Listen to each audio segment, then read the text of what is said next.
lumaki ako sa mundo na wala pang social media. Okay? At naabutan ko to.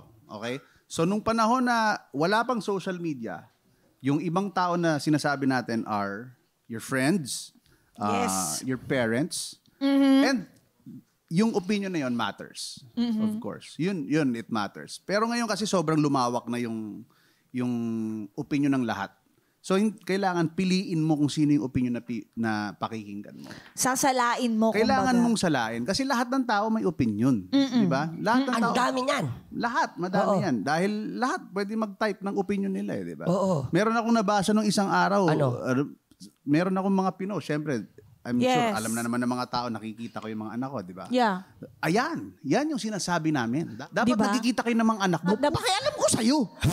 Hindi. Diba? Ayan yung sinasabi namin. Okay, Sila yung okay. dahilan. Gets. Diba? Sila dahil sa kanila, kinita mo yung mga anak mo. At feeling nila na ayos yung buhay ko dahil sa mga sinabi nila. Dahil diba? sa kanila. No. Diba? Yeah. Kailangan lang matuto kang sumala ng ganon. Oo. Oo, tama naman. Now, kung hindi mo kayang magsala, edi huwag ka mag-post.